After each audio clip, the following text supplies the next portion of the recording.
Cockroach respiratory system. Respiratory system of cockroach is also called a tracheal system. When it comes for the blood of cockroach is colorless because the respiratory pigment is absent. Blood of cockroach is colorless because there is no respiratory pigment, there is no hemoglobin. That blood of cockroach cannot carry oxygen to the tissues because there is no respiratory pigment. Respiratory pigment is absent in the blood of cockroach. The color of cockroach, blood color of cockroach is white, no colorless we can say. Hence we say the blood of cockroach is called hemolymph. The tracheal system is developed to carry air directly into the tissue. This is the specialty of cockroach. There is a special system called tracheal system which is going to carry the air directly to the tissues. Then tracheal system of cockroach include spiracles or stigmata, trachea, tracheoles. Tracheal system of cockroach includes spiracle or stigmata, trachea and tracheoles. Spiracles. Spiracles which are also called stigmata. There are 10 pairs of spiracles in the cockroach. 10 pairs of spiracles located on the scleroid plate called pleura. The lateral scleroid plate is called pleura. That they are going to be located on the pleura. Out of 10 pairs of spiracles, 2 pairs of spiracles in thorax and 8 pairs of spiracles in abdomen. Thoracic segments which contain spiracles are said to be mesothorax and metathorax.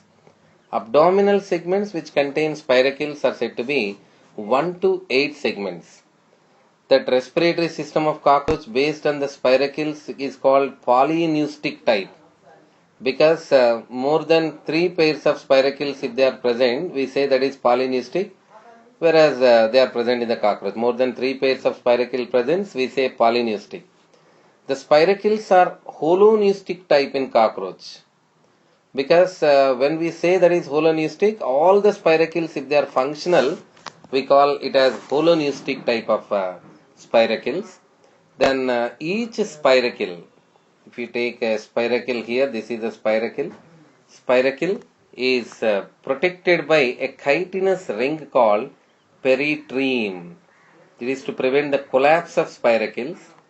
Then each spiracle opens into a gaseous chamber called atrium. And to prevent the entry of dust particles, the chitinous bristles are present here. So to prevent the collapse of spiracles, chitinous ring called peritreme. And to prevent the entry of dust particles, bristles are present here. And minimum 3 pairs of spiracles are present, we say polyneustic type.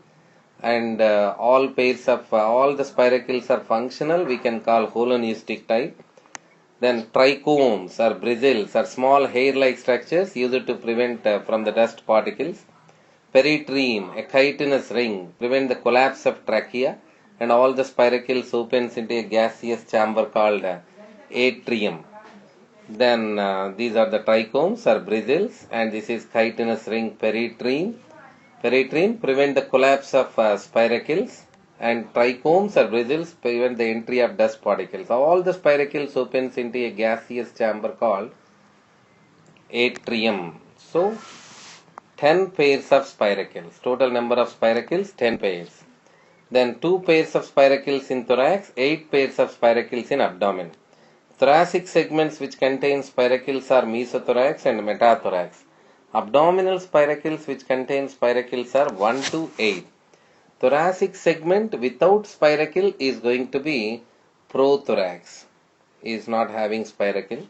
Abdominal segments without spiracles are going to be 9 and 10. Presence of 3 pairs of spiracles we called polyneustic type, as cockroach is polyneustic type. And all the 10 pairs of spiracles are functional, we say them as holoneustic type. Cockroach is holoneustic type.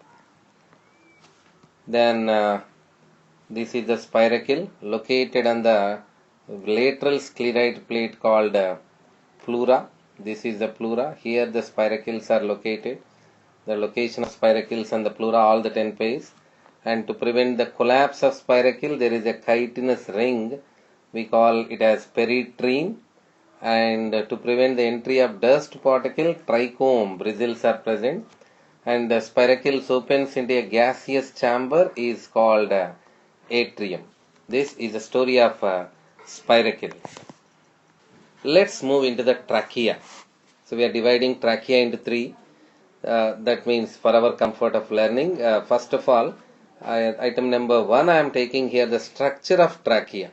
If you take the structure of trachea, outer lining of the trachea is basement membrane, middle one cell thick epithelium, middle layer one cell thick epithelium, innermost chitinous layer we say it as intima, innermost cuticular layer called as intima.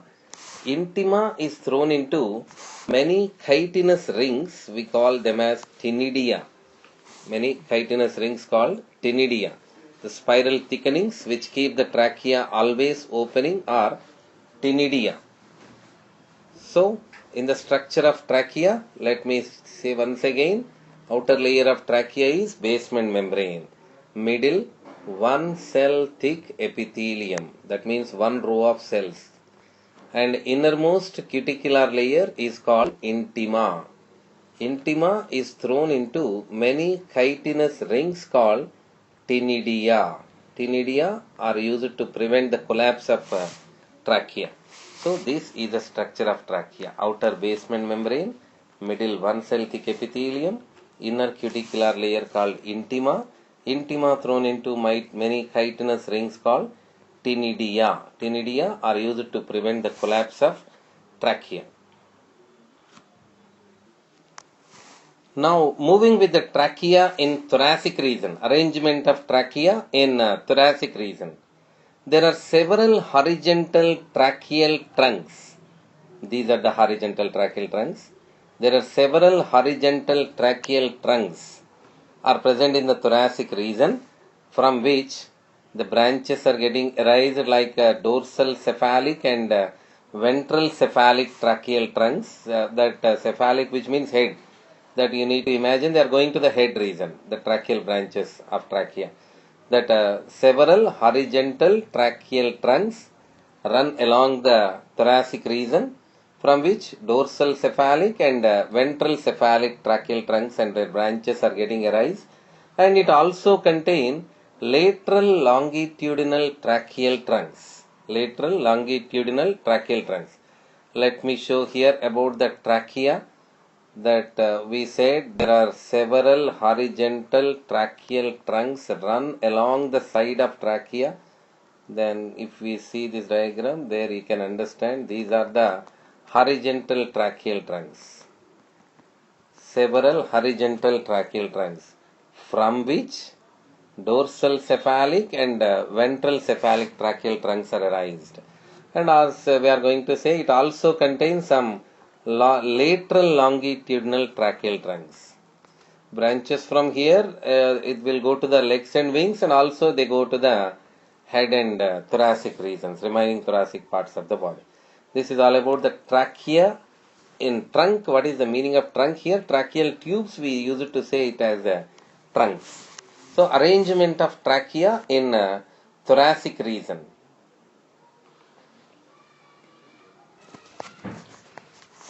Now let's move to the trachea in abdomen. Trachea in abdomen. In abdominal region, longitudinal tracheal trunks are present. There are about 6 longitudinal tracheal trunks. So let me locate here. These are the 1, 2, 3, 4, 5, 6. There are 6 longitudinal tracheal trunks are present.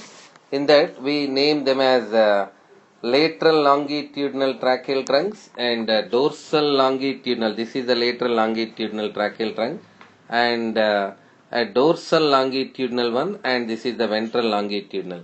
Lateral longitudinal tracheal trunks are 2 and dorsal longitudinal tracheal trunks are 2. Ventral longitudinal tracheal trunks are 2.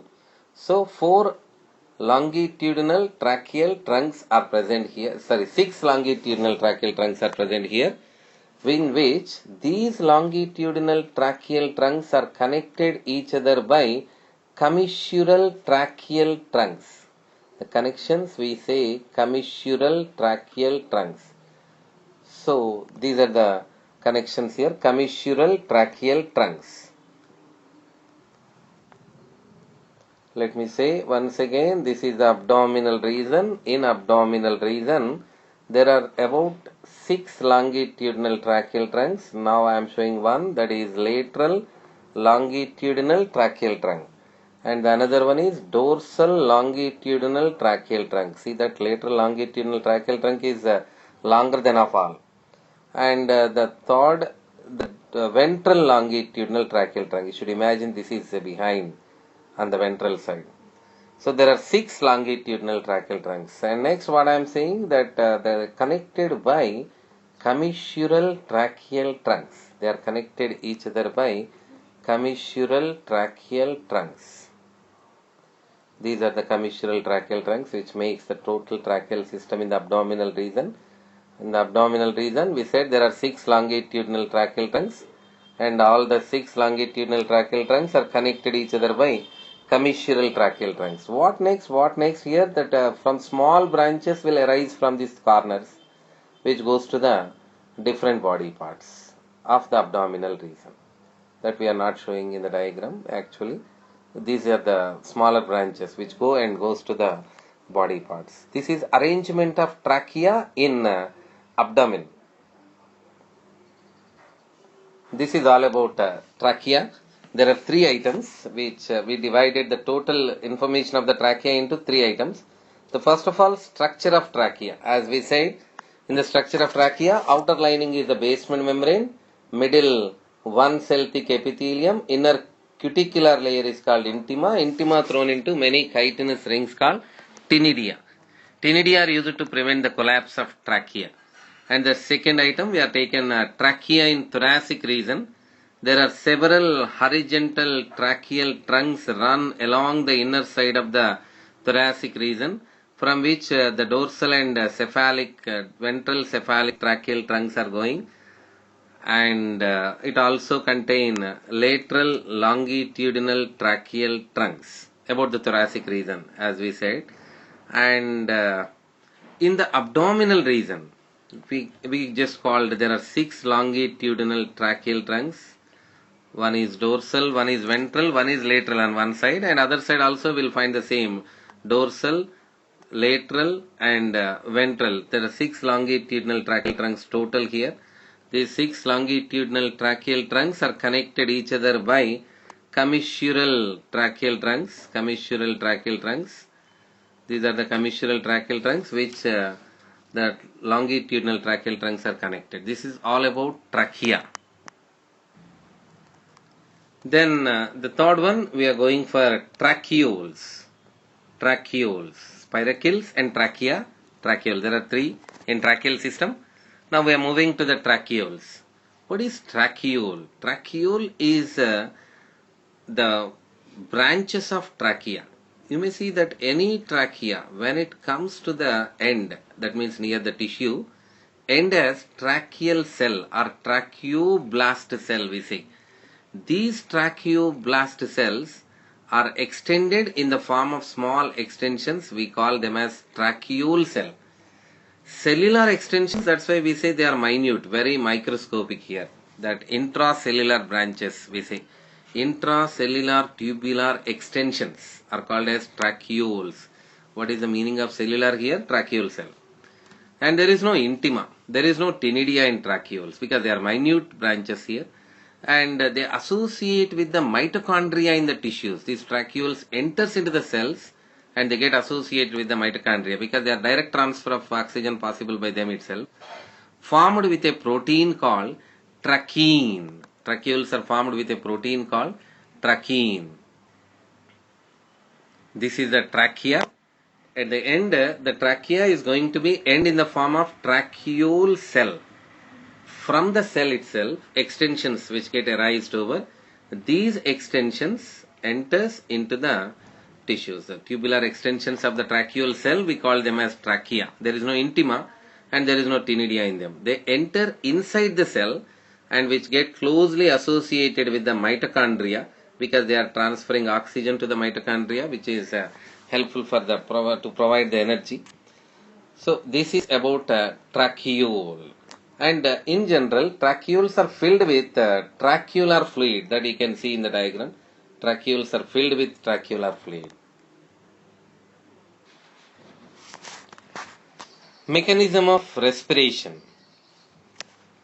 The principal muscles, the useful for the respiration are dorsoventral muscles. The muscles helpful for the respiration are dorsoventral muscles. Then these muscles helpful for both inspiration and expiration. How? Let us see here.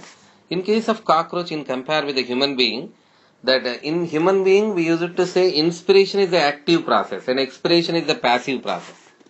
But it is reverse in cockroach. That's why I am coming from the expiration process here. When it comes for expiration, contraction of dorsoventral muscles. That I'll remind you once here that about the scleroid plates, arrangement of scleroid plates in cockroach. Dorsal scleroid plates are called tergum and ventral scleroid plate are called sternum and lateral scleroid plates are called pleura. That tercosternal muscles are dorsoventral muscle because this is the dorsal side and this is the ventral side. When we say dorsoventral muscles, that means one side they are connected to the tergum and one side they are connected to the sternum. What we are going to say here, the contraction of dorsoventral muscles, tergal plates are depressed. That means we can show the same diagram here that body cavity decreases because of depression of the muscles, contraction of tergosternal muscle, body cavity is going to be depressed. Okay, so contraction of tergosternal muscles or dorsoventral muscles, tergal plates are depressed, body cavity decreases, pressure increases, which makes the air to go out. And another one is ventral longitudinal muscles. Ventral longitudinal muscles. If you take the cockroach like this, in that ventral longitudinal means this is the area we can say. Ventral longitudinal muscle. That dorsoventral muscles means it will come like this in cockroach. So ventral longitudinal muscle segments are getting telescoped. That means they come nearer.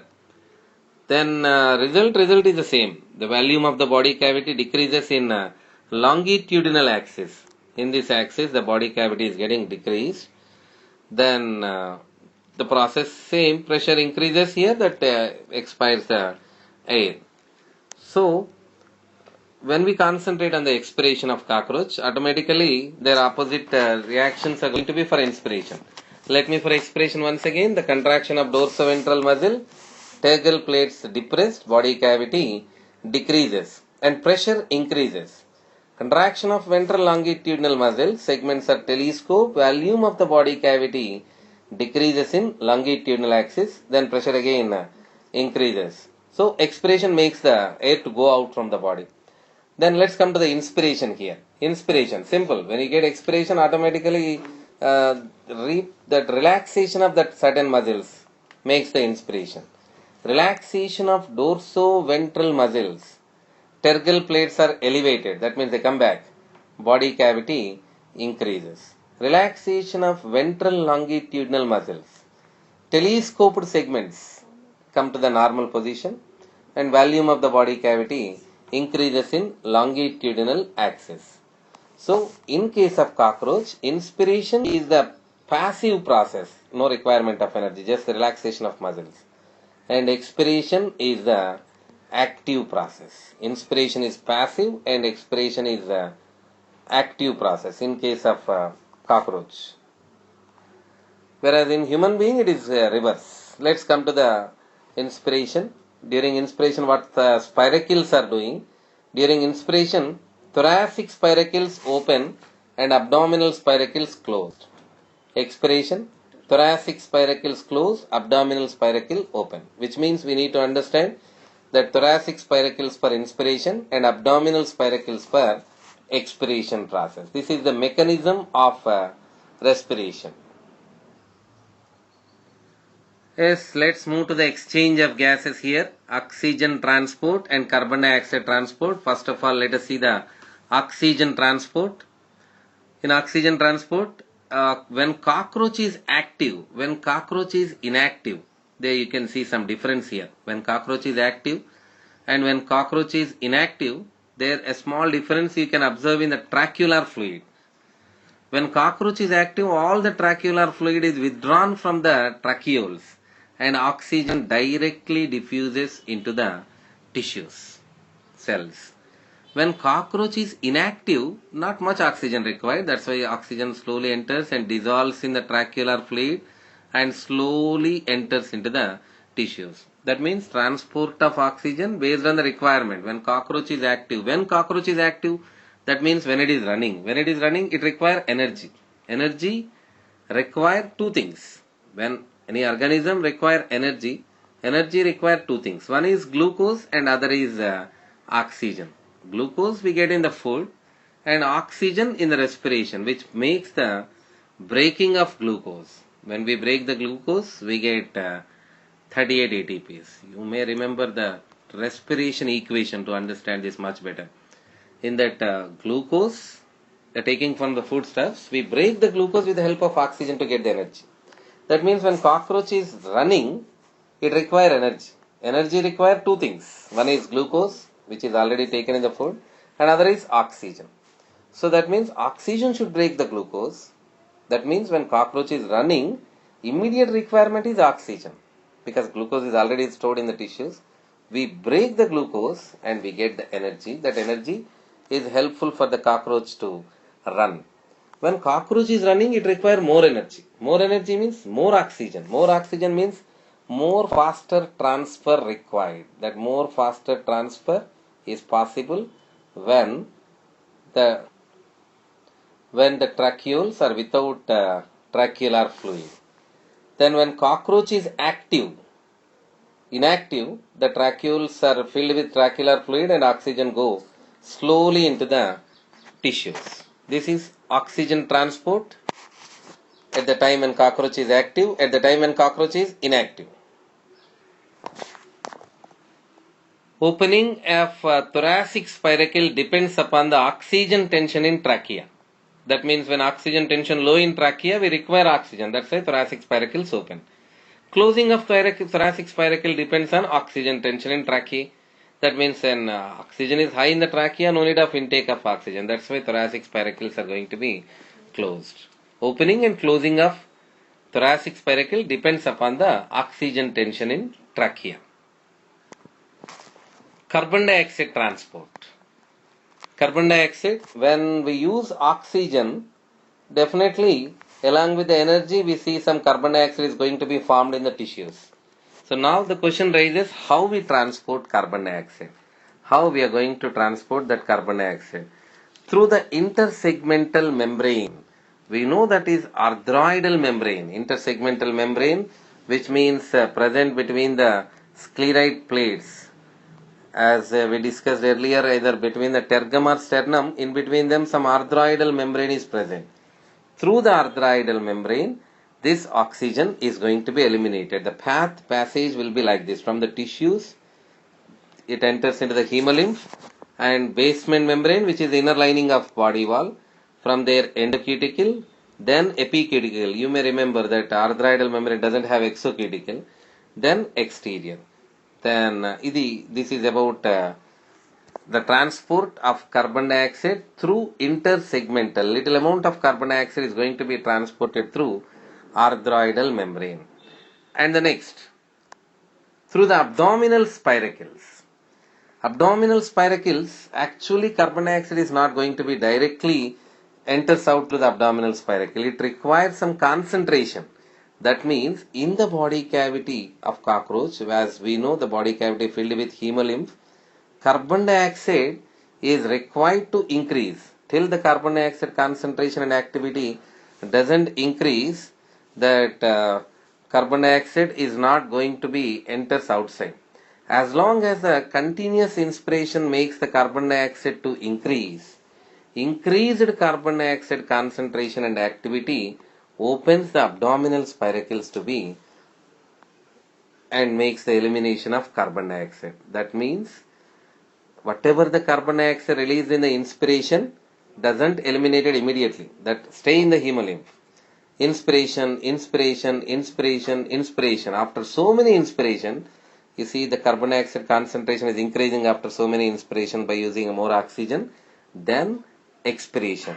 Increased carbon dioxide release like a blast by opening the abdominal spiracle. This process we say discontinuous ventilation. What is discontinuous ventilation?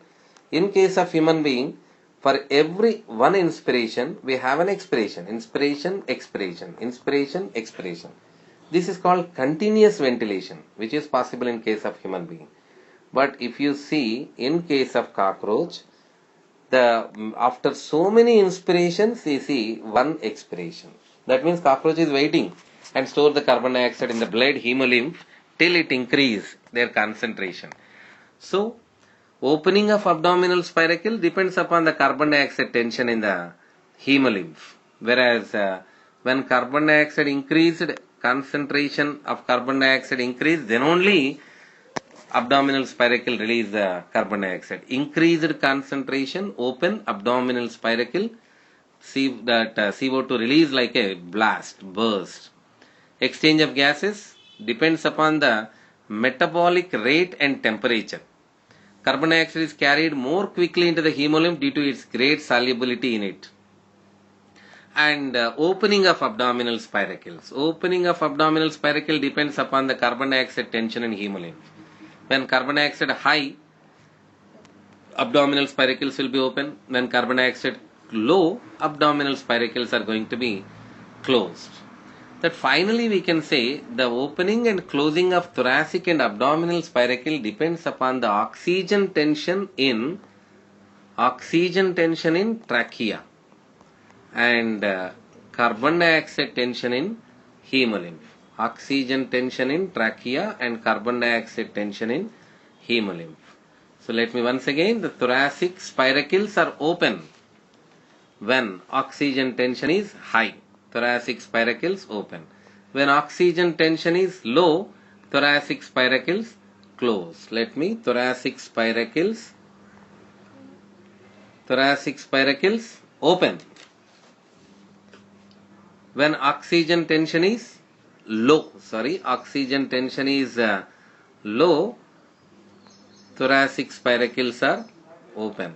When oxygen tension is high, thoracic spiracles close. Thoracic spiracles are closed when oxygen tension is high. And when it comes to the carbon dioxide, that issue related with the abdominal spiracle, whenever the abdominal spiracles are open, we can understand the carbon dioxide tension is high in hemolymph. And abdominal spiracles are closed when carbon dioxide tension is low in hemolymph. So finally we say thoracic spiracles are open when oxygen tension in trachea low. Thoracic spiracles are closed when oxygen tension in trachea high.